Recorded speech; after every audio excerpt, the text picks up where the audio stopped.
Welcome to the Acropolis of Cyrene.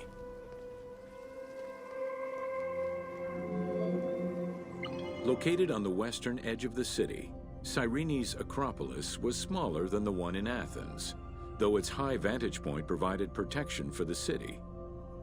At its entrance was a single door, flanked by two towers. An inscription, legible to this day, states that the walls and the citadel were restored in the time of Augustus.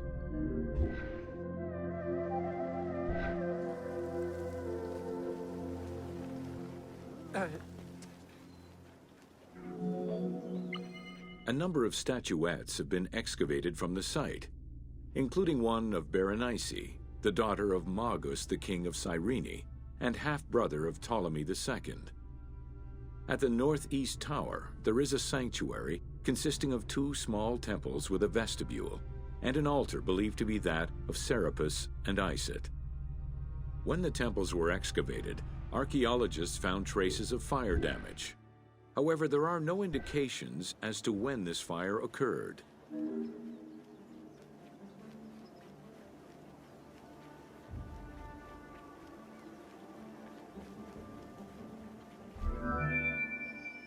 In the 20th century, a fortification was built above the ward to defend against an invading army.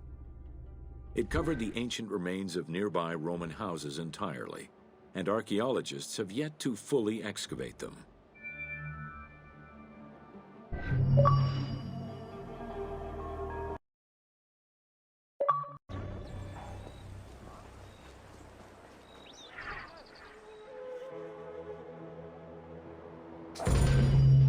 Welcome to the Gladiator Arena.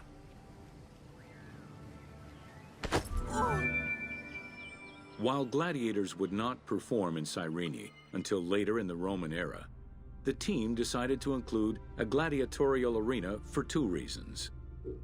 First, they believed it was important to portray this aspect of Roman life. And second, they felt it would add interesting gameplay possibilities.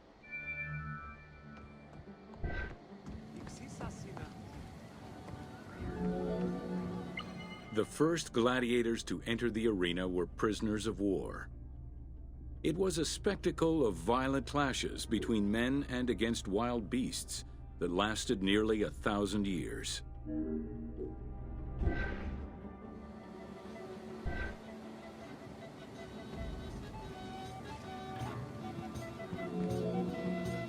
Eventually, volunteers began to enter the ring.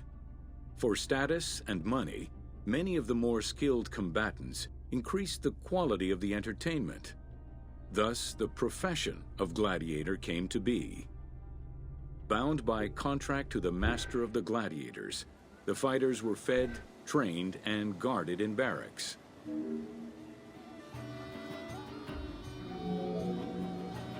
Gladiators were separated into heavy and light armored fighters, each with their own set of specific armor and weapons.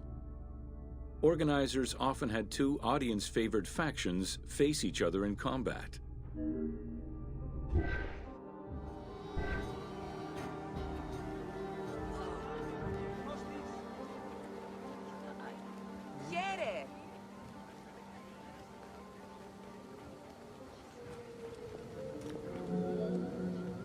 The events were highly organized. Fights were held with a background of music and supervised by a referee. Death, either in the course of combat or by decision, was not always the only way out for the loser. Several were released due to their performance and gained great notoriety as celebrities.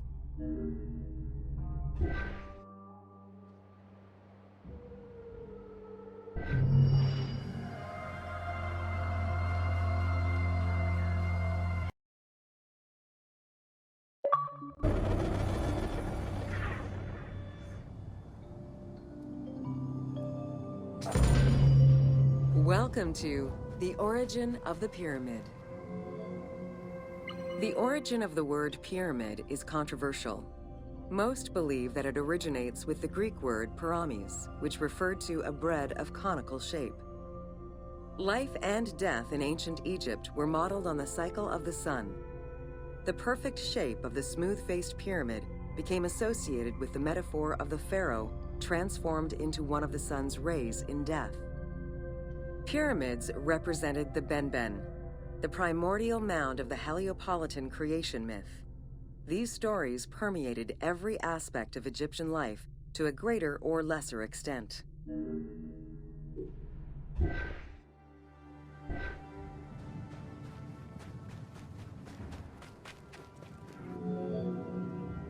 During the pre-dynastic period, the development of funerary practices was different depending on whether one was located in Lower Egypt or Upper Egypt. Well before the pyramid, there was the burial pits. It is on the site of Merimde Beni Salame in Lower Egypt that we find the oldest funerary site, dating back to 5000 BCE. Study of the tombs revealed that the bodies of the deceased were deposited in a shallow grave in a fetal position. Though a few objects were recovered from these graves, they offered no insight as to the social class of those interred within.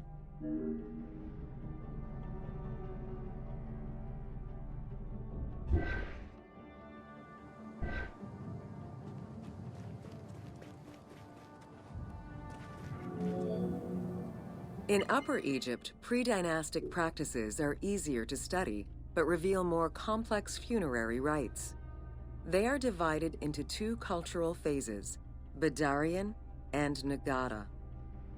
The Badarian phase ranged from 4400 BCE to 3800 BCE. Small necropolises were discovered on the outskirts of villages, revealing the emergence of a funerary cult. The bodies of the deceased were lowered into an oval grave and covered with goat or gazelle skins.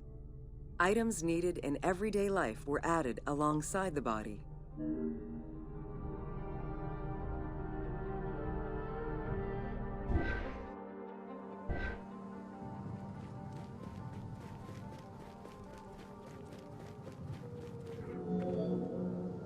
During the three Nagada periods ranging from 4000 BCE to 3510 BCE, funerary practices evolved in complexity. The shape of tombs changed from oval to rectangular, mimicking the homes of the living. The size of the burials increased and funerary items became more stylized and numerous. Tombs gained complexity with masonry, wooden veneers, or raw bricks added to strengthen the structures. In time, socially stratified necropolises emerged. For example, in Hierakonpolis, the elite and commoners had separate necropolises.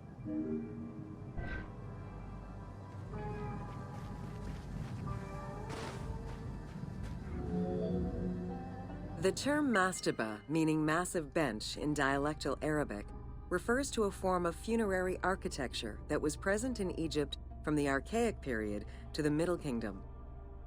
An evolution of the burial pit, mastabas were generally composed of two parts. A structure was built above the ground in the form of a massive rectangle with stepped walls, and a subterranean burial chamber was located underneath. Smaller mastabas often surrounded the much larger tomb of the king. These generally held the remains of the king's relatives and courtiers.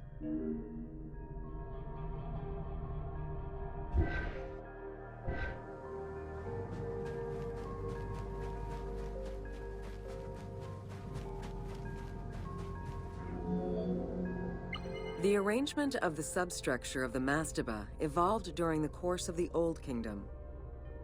From the 5th dynasty onwards, mastabas often featured multi-roomed substructures, with sometimes up to 30 rooms. Also, the quantity and quality of decorated surfaces increased noticeably, as well as the number of statues found within.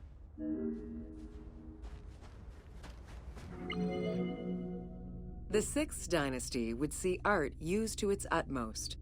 The entire surface of a mastaba would be covered in scenes of daily life, illustrating the prosperity of those lucky enough to comfortably spend eternity near the pyramid of a pharaoh.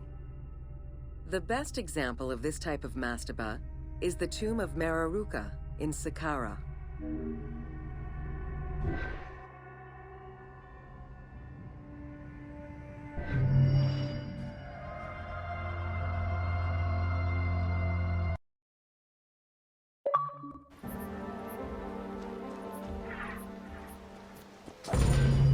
Welcome to Major Exports of Cyrene.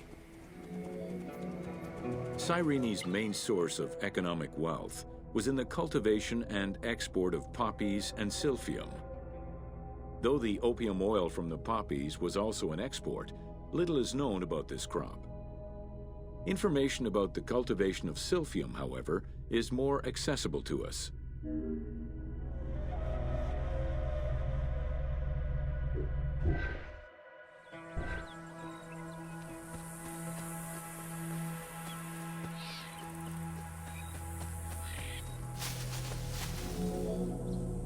Silphium, with its yellow flower, was considered a gift from the sun god. Grown solely in this region near the Mediterranean Sea, silphium extract was exported at high prices and was so crucial to the wealth of Cyrenaica that it was depicted on their coins.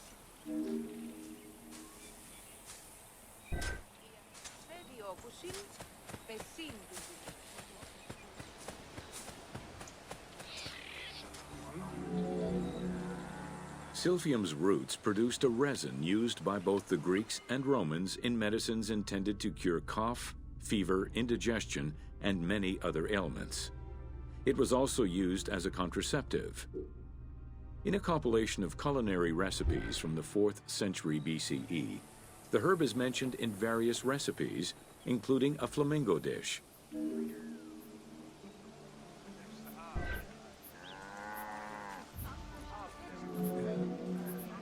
High demand, overexploitation, and possibly a shift in climate all contributed to the eventual extinction of silphium.